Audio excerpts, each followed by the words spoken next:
Hi, I'm Ruby Glavin and I'm going to be doing a presentation on the play Plenty by David Hare. Just going to start it off. So this is about the influence of David Hare and Plenty and how it was received at the time. So here is a quote from Hare himself, and this is a quote from somebody else. So Hare wrote many of his controversial plays throughout his years, including the works of Slag and The Abuse of War.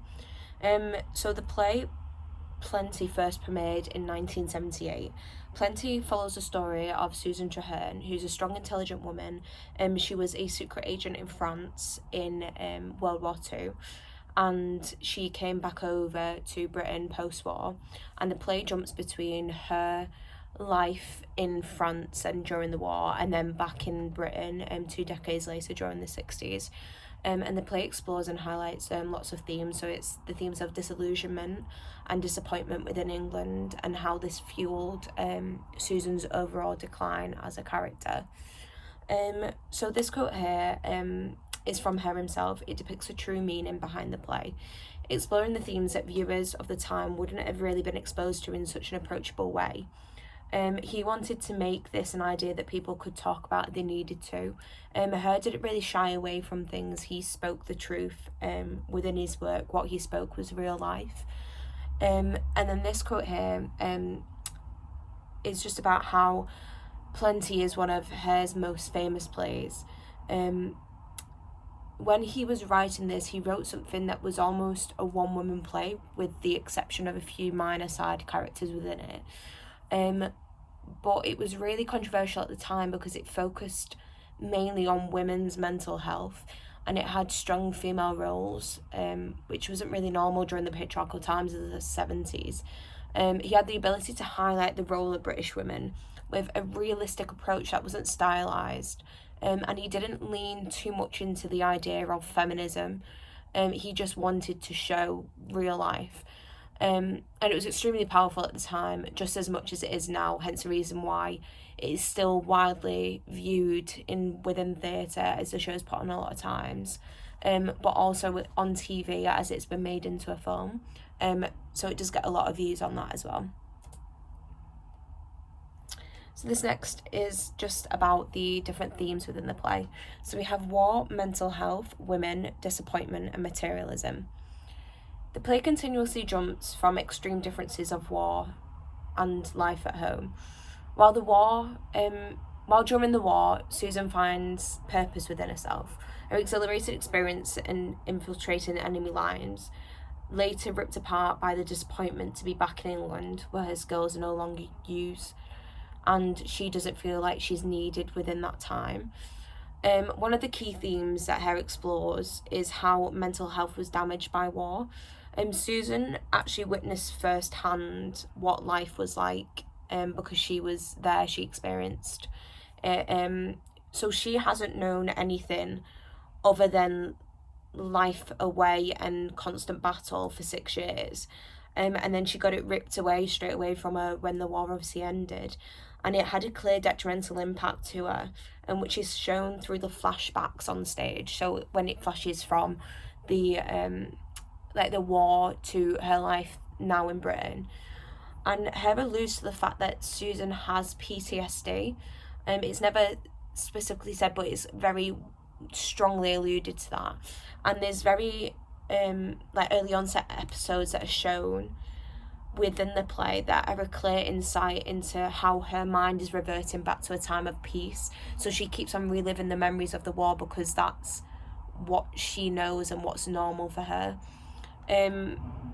Like many other themes would have been extremely hard hitting during the late 70s and early 80s, because PTSD was around. They had seen it from the First World War, but it wasn't, I'm trying to think of the right word, it wasn't known.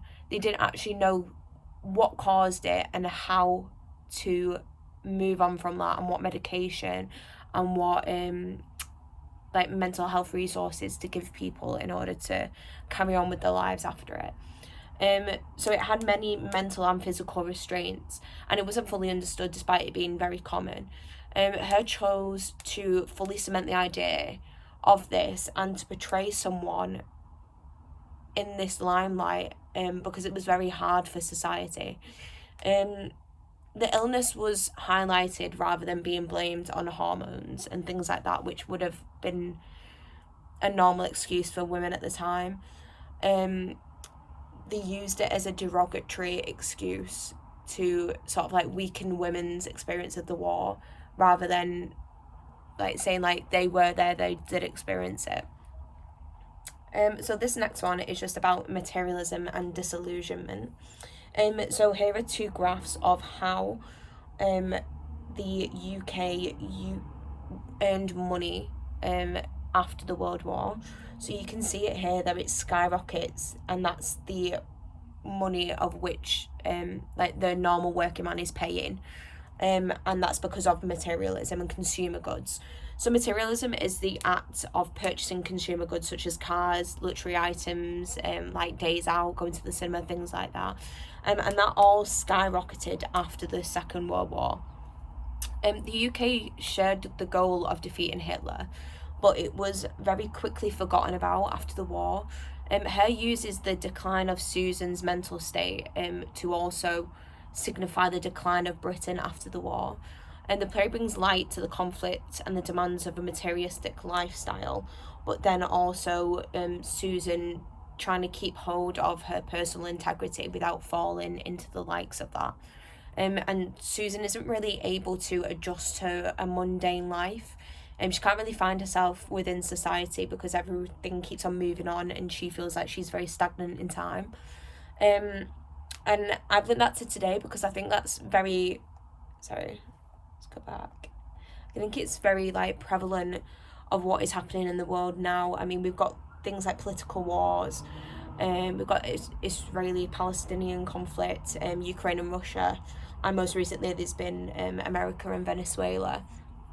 And it's like these wars have been going on for numerous years, and yet if you're not directly affected by them, you don't exactly know what's going on unless you educate yourself. People still go on with their lives, whereas asylum seekers that have had to flee their country are expected to conform to our rules and our society, as if nothing ever happened for them. So that thing is just a societal and political context of the play and how it was relevant at the time, but also what makes it harder for a modern audience to understand it. So one of the main examples that overall highlights the themes and that I've covered from the beginning is that after the French resistance scene in Act 1, Susan is sort of floating between jobs and relationships. She's working for the government, but it doesn't fulfill her anymore. She doesn't find that enjoyment within a job or excitement.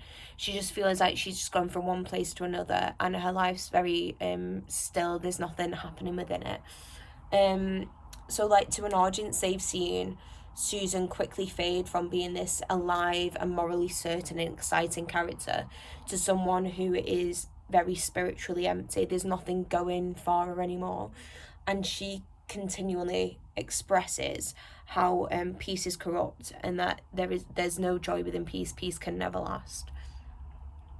And then just by how it could be received by a modern audience, I've read quite a lot of reviews of the plays because there's been it's been toured quite a few times throughout the years. So there's lots of reviews from the early 80s, late 2000s, and then I think the most recent one that I've seen is 2019. And I've just said that after reading the many reviews of the modern play, it's apparent that the continuing idea is that Susan's character is very fleeting. You're not really introduced to the reason behind why she's feeling like that, and within herself it's more the war happened, this is the reason, rather than what is internally happening within her mind. You just see the flashbacks between the two, and so you're not able to see what drives Susan. And I think in order to keep the play timeless, certain circumstances may have to be changed. So rather than it being World War II, it could be linked to Ukraine and Russia, or Israeli-Palestine, like things that are happening right now, it could still be very prevalent for that. So when I've been looking at one of the many obstacles that could maybe stop it, is the post-war disillusionment of being understood. So many of the contemporary viewers would not know and understand the historical context of the play. And within the reviews that I've seen, the character can be lost within the purpose. So I think it's hard to underpin the emotional impact that it's going to have on an audience, because they can misunderstand what's being portrayed to them. So Susan expressed that nothing will ever be as exciting as a war, and that exposes her mental state and the consequence of what she's experienced. But without an audience understanding and knowing that for themselves, they'll never understand the actual purpose of why they are watching this, which is what Hayes intended.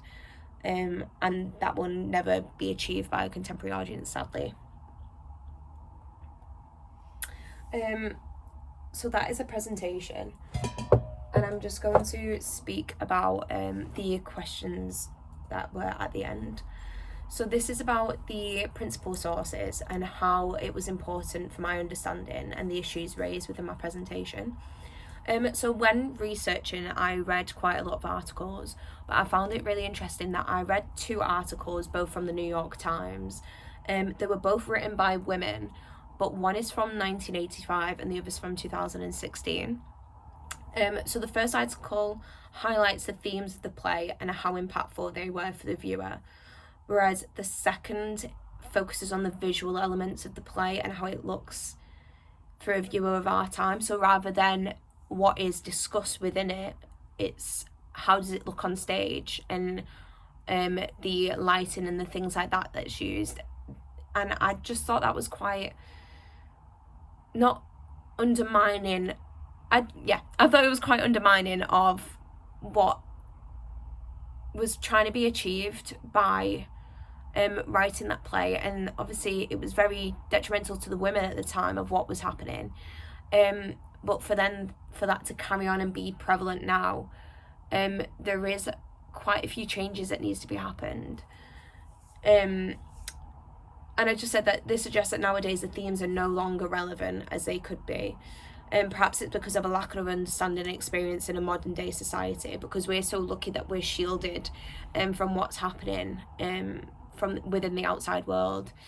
And unless you want to educate yourself on exactly what is happening on each day, we never really know that. It's never broadcasted within our news a lot, depending on what country you're in.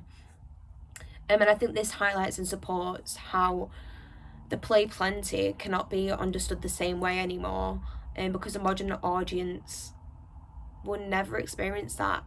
It was written for the target audience of the late 70s, of a society that knew the struggle, and our views have changed from that. So yeah, that's that question. And then the next question is, which single issue do you consider the most challenging for a contemporary audience, and why? So one of the main topics that I focused a lot on is post-war disillusionment. I think it's one of the most challenging issues within Plenty, as it's focused on quite a lot, and the societal understanding behind it and ideas strongly connected to those that have experienced it firsthand is what has really wanted to achieve. So the play was written for a target audience who would have been alive during the war, and potentially World War I as well, and they've had both of them experiences. They would have seen, they would have heard like first-hand accounts of what was really happening in different countries, and not only their own, of what they were seeing around them. Because not only did it have a massive political impact, but there was also a societal impact and a historical impact as well. So these numerous people would have been viewing this play with an empathetic approach rather than a sympathetic approach that a modern audience would have, because we don't have them understandings, whereas back then they would have.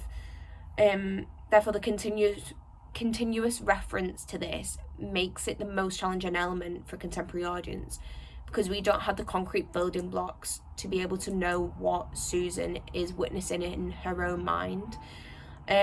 We've only been told what's happened within history. So therefore it's no longer a reflective piece of what is happening. It's more of a spectacle. Like, you go to watch it to watch theatre rather than watching the views that happen within it and the themes and everything that's covered. But yeah, that's my presentation. Thank you.